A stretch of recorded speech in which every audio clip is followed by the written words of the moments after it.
జై శ్రీరామ్, అందరికీ నమస్కారం. వెల్కమ్ టు న్యూస్ అఖండ. నేను మీ కస్తూరి శ్రీధర్. జమ్మూ కాశ్మీర్లో ఆర్టికల్ 370 వల్ల అక్కడ ఏంటంటే జాతీయవాద మీడియా చాలా వరకు అక్కడికి వెళ్ళలేకపోయింది.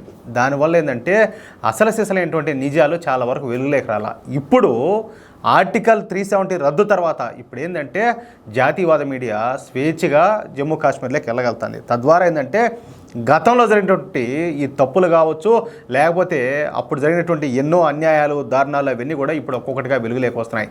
ఈ క్రమంలో ఒక జాతీయవాద జర్నలిస్ట్ తీసుకొచ్చినటువంటి మరొక అద్భుతమైన న్యూస్ను నేను ఇప్పుడు మీ ముందుకు తీసుకురాబోతున్నా. నిజంగా ఇలాంటి వార్తలు మరిన్ని వెలుగులోకి రావాలని చెప్పేసి నేను కోరుకుంటా ఉన్నా. అసలు విషయానికి వస్తే మనకందరికి కూడా తెలుసు, ప్రస్తుతం జమ్మూ కాశ్మీర్లో అసెంబ్లీ ఎన్నికలు అయితే జరుగుతున్నాయి. రేపటితో ఈ అసెంబ్లీ ఎన్నికలు అయితే పూర్తిగానే ఉన్నాయి. అయితే అసెంబ్లీ ఎన్నికల సందర్భంగా అదితి త్యాగి అనే ఒక జాతీయవాద జర్నలిస్టు కాశ్మీర్లో పెద్ద ఎత్తున ఇంటర్వ్యూలు చేస్తున్నారు. అది కూడా ఎవరిని, పెద్ద పెద్ద వాళ్ళని కాదు, సామాన్యులను అనమాట. ఇది ప్రతి ఒక్కరు కూడా గుర్తుంచుకోవాల్సిన విషయం.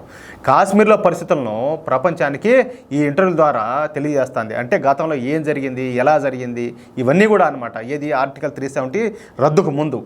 ఇప్పుడు కాశ్మీర్లోని ప్రతి మూలకు వెళ్ళి అక్కడ యువకులతోనూ, సామాన్యులతోనూ, స్త్రీలతోనూ వాళ్ళందరితో కూడా ఇంటర్వ్యూలు చేస్తా కాశ్మీర్ పరిస్థితులు ఏంటంటే ప్రతి ఒక్కరికి కూడా కళ్ళగట్టినట్టు తెలియజేస్తుంది. ఈ క్రమంలోనే అదితి త్యాగి గారు కాశ్మీర్లోనూ ఒక వ్యక్తిని ఇంటర్వ్యూ చేసింది. ఆ వ్యక్తి పేరు అమీర్ భట్. ఇతను 2 సార్లు జైలుకి వెళ్ళి వచ్చాడియా. ఇతను ఒక స్టోన్ పెల్టర్. అంటే కాశ్మీర్లో మన భద్రతా దళాలు ఉన్నారు కదా, మన ఇండియన్ ఆర్మీ, BSF వీళ్ళంతా ఉంటారు కదా, వాళ్ళ మీద వీళ్ళు సపోజ్ వచ్చేసి మన ఇండియన్ ఆర్మీ ఈ తీవ్రవాదులను పట్టుకునే క్రమంలో వాళ్ళ మీదకి వెళ్తారు. అప్పుడేంది, అక్కడ లోకల్స్ అయినటువంటి ఈ కాశ్మీరీలు మన భద్రతా దళాల మీద రాళ్ళు వేస్తారు. ఆ రాళ్ళు వేసే వాళ్ళలో ఈ అమీర్ భట్ కూడా ఒకరన్నమాట. ఇతనితో పాటు కొంతమంది, అంటే ఇంకా చాలామంది ఉంటారు కదా ఇలాంటి వాళ్ళంతా కూడా, వీళ్ళు పోయేసి మన భద్రతా దళాల మీద ఈ క్రమంలో, అంటే తీవ్రవాదులను పట్టుకునే క్రమంలో రాళ్ల దాడులు చేస్తూ ఉన్నారు. ఈ రాళ్ల దాడులు చేసి తద్వారా ఏంటంటే తీవ్రవాదులను అక్కడి నుంచి తప్పిస్తూ ఉన్నారు. చూడండి, అంటే దీనికి అర్థమైంది, మన దేశానికి వ్యతిరేకంగా, మన భారతీయ సేనలకు వ్యతిరేకంగా వీళ్ళు పనిచేస్తూ ఉన్నారు. ఆ విధంగా ఈ అమీర్ భట్ మన భద్రతా సిబ్బందిపై అనేక సార్లు రాళ్ల దాడులు చేసి తీవ్రవాదులను రక్షించే ప్రయత్నం చేసినాడు. ఈ క్రమంలోనే ఇతను 2 సార్లు జైలు కూడా పోయించాడు. అర్థమవుతుంది కదా మీకు.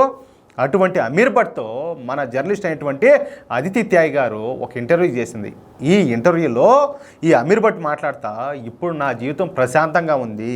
ఈ ఆర్టికల్ 370 తీసేసిన తర్వాత నుంచి నాతో పాటు కాశ్మీర్లో ఉన్నటువంటి యువకులు కూడా ప్రశాంతమైనటువంటి జీవితం గడుపుతున్నారు. ఎందుకంటే 2019కి ముందు, అంటే ఆర్టికల్ 370 రద్దు చేయకముందు మమ్మల్ని ఈ భద్రతా దళాల మీద రాళ్ళేమని చెప్పేసి కొంతమంది తీవ్ర ఇబ్బందులు పెడతా ఉన్నారు. అంటే వాళ్ళ ఇష్టపూర్వకంగానే కాదు, రాకపోయినా కూడా వీళ్ళని ఇబ్బంది పెట్టేవాళ్ళు అనమాట.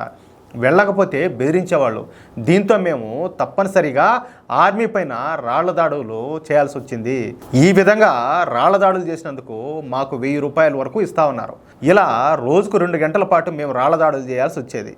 ఎక్కువగా రాళ్ల దాడులు చేస్తే 2000 రూపాయల వరకు ఇచ్చేవాళ్ళు అని చెప్పి మాట్లాడినాడు. వీళ్ళందరికీ ఎవరు డబ్బులు ఇస్తారు చెప్పండి? ఏది, మన భారతీయ ఆర్మీ మీద రాళ్ల దాడి చేస్తే ఎవరు ఇస్తారు? కాశ్మీర్లో ఉన్నటువంటి వేర్పాటువాదులు ఇస్తారు. అదేవిధంగా ఆ వేర్పాటువాదులు నడిపిస్తున్నటువంటి పాకిస్తాన్ కావచ్చు, పాకిస్తాన్ తొత్తులు కావచ్చు, మన దేశ వ్యతిరేకులు, వాళ్ళందరూ కూడా వీళ్ళకి డబ్బులు ఇస్తారనమాట. అది కథ.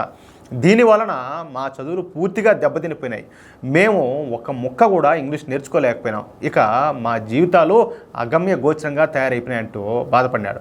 ఏ విధంగా బ్రతకాలో అర్థం కాల. కానీ ఆర్టికల్ 370 తీసేసిన తర్వాత మమ్మల్ని రాళ్ల దాడులు చేయమని చెప్పేసి అడిగేవాళ్ళు ఇప్పుడు కనిపించడం లే. ఏమన్నా పాపం ఇటు ఏమన్నా ఇప్పుడు ఏమన్నా ఈ 1000-2000 డబ్బులు రాలేదని చెప్పి బాధపడుతున్నాడా, లేకపోతే నిజంగా బాధపడుతున్నాడా, ఇది విషయం అయితే అర్థం కాలేదు. కానీ చెప్పడం అయితే వాస్తవాలు కొంతవరకు చెప్పినాడు. వాళ్ళంతా ఇప్పుడు ఎవరు, వీళ్ళని రాళ్ల దాడులు చేయమని చెప్పేసి ప్రేరేపించారు కదా, వాళ్ళంతా ఇప్పుడు జైల్లో ఊచలు లెక్క పెడుతున్నారు. ఇదే సమయంలో కాశ్మీర్లో పర్యాటక రంగం అభివృద్ధి చెందుతుంది. దీంతో మేము పర్యాటక రంగంపై ఆధారపడి జీవిస్తున్నామని చెప్పి చాలా బాగా చెప్పాడు. ప్రశాంతంగా 4 ముద్దలు ఇప్పుడు తినగలుగుతున్నాం కూడా. ఇప్పుడు మా జీవితాలు భద్రంగా ఉన్నాయంటూ ఈ అమీర్ భట్ ఈ అదితి త్యాగి చేసినటువంటి ఇంటర్వ్యూలో ఇలాంటి కీలక విషయాలు ఎన్నో తెలియజేసినాడు. ఇప్పుడు ఈ వీడియో కూడా దేశవ్యాప్తంగా వైరల్ అవుతూ ఉండడం ఇక్కడ విశేషం అనమాట. చూడండి, అంటే గతంలో ఈ జమ్మూ కాశ్మీర్లో మీడియా స్వేచ్ఛగా పనిచేసేదిరా. ఏదైతే దేశ వ్యతిరేక మీడియా ఉందో దానికే ఇంటర్వ్యూలు ఇస్తూ ఉన్నారు, వాళ్ళే ఫ్రీగా వెళ్ళగలుగుతున్నారు. లేదంటే చాలా ఇబ్బందులు అనమాట. ఇప్పుడు కాశ్మీర్లో ఎలా ఉంటాయో పరిస్థితుల్లో నేను చెప్పనక్కర్లా. తీవ్రవాదులకు కొమ్ము కాసే వాళ్ళకే అక్కడ స్వేచ్ఛ స్వతంత్రం. ఇంకా ఈ దేశానికి మద్దతుగా మాట్లాడేవాళ్ళు పోయారంటే ఇంక తిరిగి వచ్చేది లేదనమాట. కానీ ఆర్టికల్ 370 రద్దు తర్వాత ఇలాంటి ఎన్నో నిజానిజాలు ఇప్పుడు ఒక్కొక్కటిగా వెలుగులోకి వస్తున్నాయి. ఎట్లుంది న్యూసా? అది ఈ వీడియోపై మీ యొక్క అమూల్యమైన అభిప్రాయాలను దయచేసి ప్రతి ఒక్కరు కూడా ఖచ్చితంగా కామెంట్ రూపంలో తెలియజేయాలని చెప్పి కోరుకుంటూ, అలాగే ఈ వీడియో నచ్చితే దయచేసి ప్రతి ఒక్కరు కూడా లైక్ చేయండి.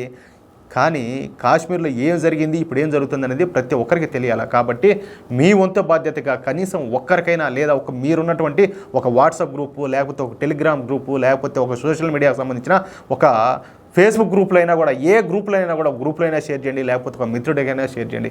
దయచేసి షేర్ చేయకుండా మాత్రం ఉండొద్దు. దయచేసి సపోర్ట్ చేయండి.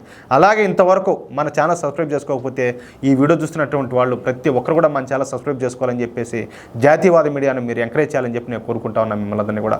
జై శ్రీరామ్, జై హింద్.